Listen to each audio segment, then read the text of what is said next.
Hello guys, welcome back again. तो guys, ये video होने वाला है इंफॉर्मेटिव, नॉट स्टडी रिलेटेड। तो कोई भी स्टूडेंट अगर नहीं देखना चाहता है तो इसे स्किप कर सकता है। बेसिकली ये है जो गवर्नमेंट लेवल असिस्टेंट होते हैं उनसे रिलेटेड, जो कि शिक्षा विभाग में है, ठीक है, जिनका अपॉइंटिंग किया जाता है आपके माध्यमिक शिक्षा बोर्ड राजस्थान बीकानेर के द्वारा, ठीक है। तो इसमें हम आरटीआई लगाई गई थी कि उच्च शिक्षा या फिर आप अगर बीएड करना चाहते हैं या फिर उच्च शिक्षा में स्टडी लीव लेना चाहते हैं तो उन सभी कंफ्यूजन को दूर करने के लिए यहाँ पे आरटीआई लगाई गई थी, राइट टू इंफॉर्मेशन। ओके, तो इसमें सूचना दी गई है कि बिंदुवार सूचना है, उसी की हम यहाँ पे बात करेंगे। जैसा कि आप देख सकते हो, सूचना के अधिकार अधिनियम 2005, और इसको पारित करवाने में मेन योगदान रहा था अरुणा राय का, ठीक है, अरुणा रॉय का। ओके, तो आरटीआई लगाई जाती हैं विभाग में किसी भी इंफॉर्मेशन को पूछने के लिए, कोई भी इन्हें लगा सकता है, ठीक है। तो ये आपको सूचना दी गई है। तो इसमें बिंदु संख्या 1 में देख सकते हैं कि आप द्वारा चाहिए हुई सूचना के संबंध में लेख है, विभाग में कार्यरत प्रयोगशाला सहायक को बीएड पाठ्यक्रम हेतु अध्ययन अवकाश देय नहीं है। तो इनमें उन्होंने पूछा होगा कि अध्ययन अवकाश देय होता है कि नहीं, तो इसका आंसर उन्होंने दिया है देय नहीं है। लेकिन अगर आप बात करते हैं, अगर आपके पास में बीएड की योग्यता है तो वरिष्ठता अनुसार द्वितीय श्रेणी अध्यापक पद पर पदोन्नति हेतु पात्र माना गया है प्रयोगशाला सहायक को। अगर आपके पास में बीएड है तो आपको सेकंड ग्रेड में वरीयता अनुसार योग्य माना गया है। ओके ओके, अब इसमें उच्च अध्ययन पाठ्यक्रम अतिरिक्त विषयों में अध्ययन सार्वजनिक परीक्षा में सम्मिलित होने की अनुज्ञा के संबंध में निर्देश जारी किए गए हैं, प्रति संलग्न है, उस प्रति के ऊपर भी हम बात करने वाले हैं। लेकिन हम देखें तो बिंदु संख्या 5 में देखें तो प्रयोगशाला सहायक का पद शैक्षणिक पद है। अब यहाँ पे एक और टॉपिक यहाँ पे आ जाता है, प्रयोगशाला सहायक का पद कैसा है, शैक्षणिक पद है। लेकिन फिर भी विडंबना है, this is kind of A irony that शैक्षणिक पद होने के बावजूद भी बीएड या फिर उच्च शिक्षा हेतु बेसिकली जहाँ तक मैं जानता हूँ बीएड के लिए, जैसा कि इस बिंदु संख्या 1 में दिया गया है कि कोई भी अध्ययन अवकाश देय नहीं होगा।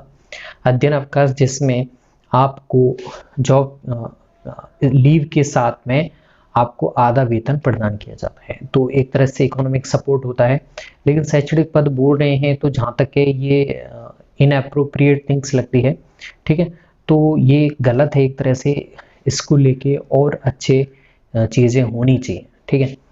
अब यहाँ पे बात की गई है कि बाकी इसमें आपके तृतीय श्रेणी अध्यापक और समकक्ष पदों के कार्मिकों का स्थानांतरण स्वयं की प्रार्थना पर होने से पूर्व ये और से, मैं यहाँ पे प्रयोगशाला सहायक से रिलेटेड इंफॉर्मेशन की बात करना चाहता हूँ। तो यहाँ पे आप देख सकते हैं शैक्षणिक पद होने के बावजूद भी कोई भी अध्ययन अवकाश देय नहीं है, न ही आपके फुल डिस्क्लोजर है कि किस तरह से आप अगर बिना अध्ययन के कैसा करें, कैसे कर सकते हैं, तो उसका भी यहाँ पे एक फुल डिस्क्लोजर नहीं दिया गया है, ताकि कोई भी पर्सन है अगर करना चाहता है तो उसके लिए कोई भी प्रकार की बाधा उत्पन्न नहीं हो, ठीक है। दूसरा प्रति जिसमें है सार्वजनिक परीक्षा में सम्मिलित होने से संबंधित है, और इसकी अनुज्ञा के संबंध में देख सकते हैं उच्च अध्ययन पाठ्यक्रम अतिरिक्त विषयों में अध्ययन सार्वजनिक परीक्षा में सम्मिलित होने की अनुज्ञा के संबंध में यहाँ पे ये शर्तें होनी चाहिए।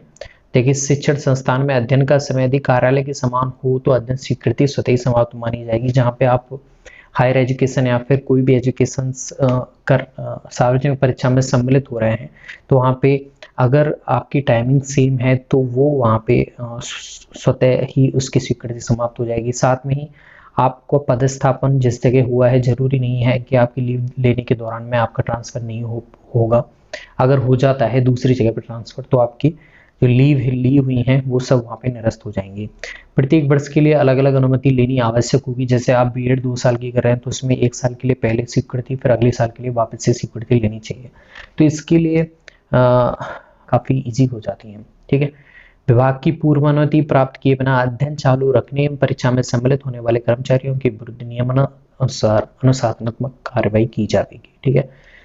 ओके, जिन कर्मचारियों को उच्च शिक्षा हेतु अध्ययन अवकाश मिल गया है उन्हें परीक्षा दिवसों के अतिरिक्त अन्य कोई अवकाश स्वीकृत नहीं किया जाएगा, ठीक है।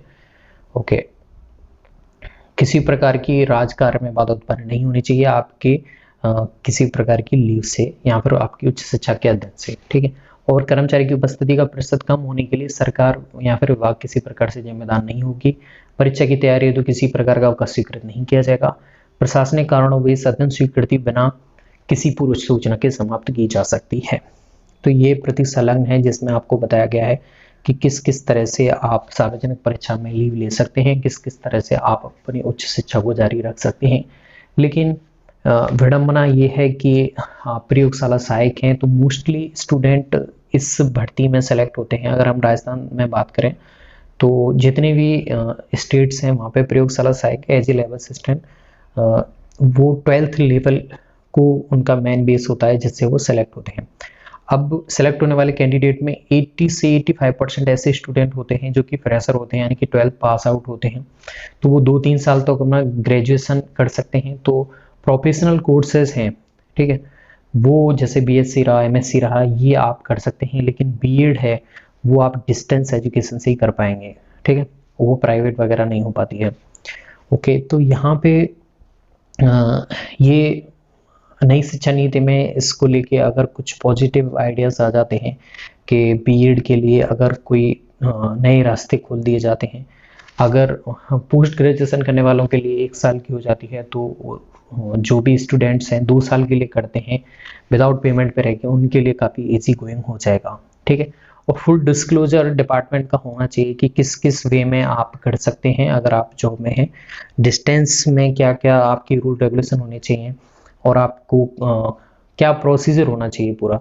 तो ये विदाउट नॉलेज और इन्फॉर्मेशन के एम्प्लॉयज़ को काफ़ी प्रॉब्लम्स सहन करनी होती हैं और डिपार्टमेंट को फुल डिस्क्लोजर दे के उन्हें इस परेशानियों से फ्री करना चाहिए, ठीक है। दूसरा बात करें, हम जानते हैं कि बीएड किस तरह से होती है। रेगुलर बीएड मैं बताना चाहूँगा किस तरह से होती है। मोस्ट ऑफ द स्टूडेंट एक भी दिन इंस्टीट्यूट में नहीं जाते हैं और ये डायरेक्टली आप भी जानते होंगे सभी रेगुलर किस तरह से होती है, ठीक है।